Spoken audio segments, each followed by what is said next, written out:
Capitolo 6. Gli scenari futuri dei programmi di fidelizzazione.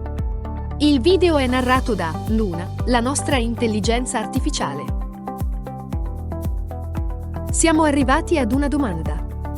Anzi, forse più che una domanda, è una risposta implicita, ossia, come possiamo sintetizzare, quali saranno gli scenari futuri. Per farlo, partiamo da una premessa.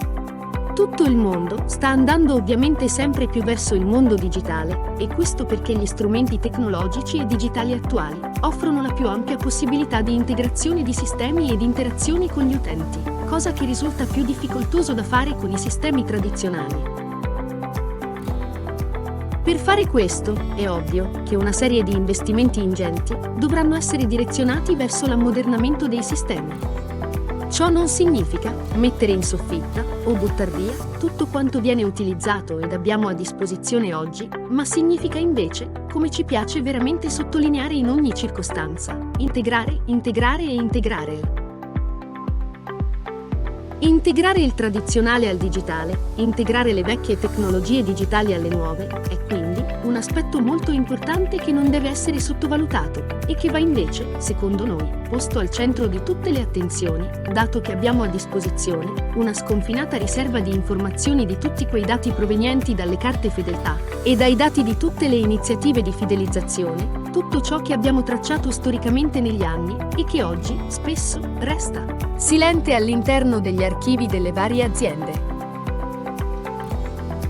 Questo avviene perché tutto inizia proprio dai dati, e quelli che abbiamo a disposizione equivalgono ad una riserva d'oro come quella delle banche nazionali, una riserva che è costituita da tutti i dati storici delle varie Fidelity Card, dagli strumenti con i quali abbiamo riconosciuto e tracciato i consumatori nel tempo, ovviamente. Ci riferiamo a banche dati relative a carte fedeltà non comuni ma a disposizione, la propria, di ogni esercizio commerciale o catena di esercizi, che nel tempo ha utilizzato tale strumento per tracciare i propri clienti, in quanto virtualmente abbiamo tracciato tutto quanto il loro rapporto con il nostro punto di vendita, negli anni.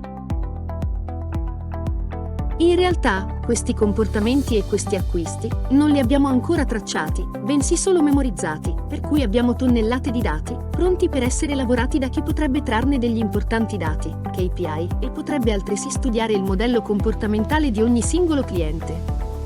Lavorare su miliardi di dati non è cosa semplice, non stiamo interrogando un semplice ricettario, dove le risposte possono essere sconfinate ed immediate.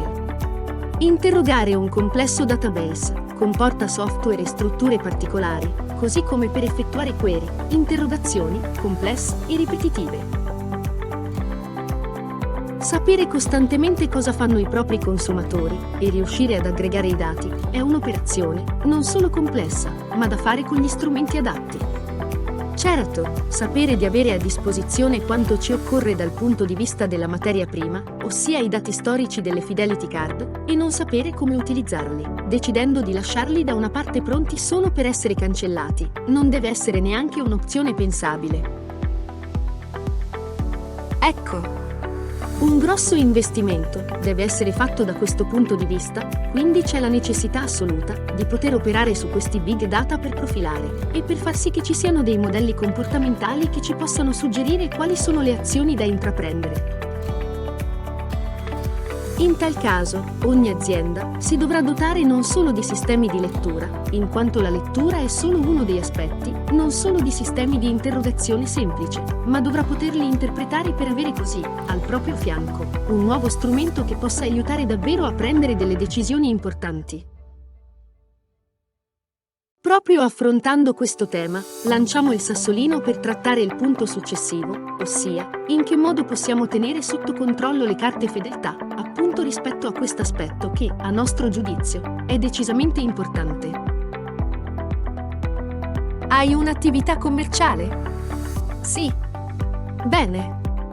aprila anche online tramite noi. Quindi, alla domanda come creare un e-commerce, le risposte sono: non il classico sito e-commerce aperto a tutti, ma un'app personalizzata per la tua attività, che tu possa far installare ai tuoi clienti. In questo modo, venderai solo a loro, ossia solo a coloro che ti conoscono e l'hanno scaricata, ma fidelizzerai 1 milione di volte di più di uno store aperto a tutti, ma da pubblicizzare. Ricorda che i tuoi clienti fedeli sono i tuoi clienti più importanti. E non devi perderli. Noi proponiamo la nostra soluzione. Un'app che ti consente di fare e-commerce su di una tua piattaforma, partendo dai tuoi clienti di tutti i giorni e solo per loro. Come mai una scelta del genere? Se non hai ancora capito, più andremo avanti e più le grandi concentrazioni, sia fisiche che virtuali, saranno troppo forti. Sempre di più si affacceranno altri portali come TikTok o Douyin, dove gli influencer vendono dal vivo articoli di tutti i tipi, utilizzando degli streaming video che si aggiungeranno a YouTube, perché anche Google entrerà prepotentemente nel mondo dell'e-commerce, ma anche agli attuali Amazon e compagni. Come puoi pensare ancora di combattere contro tutte queste grandi piattaforme e con le future che nel tempo arriveranno?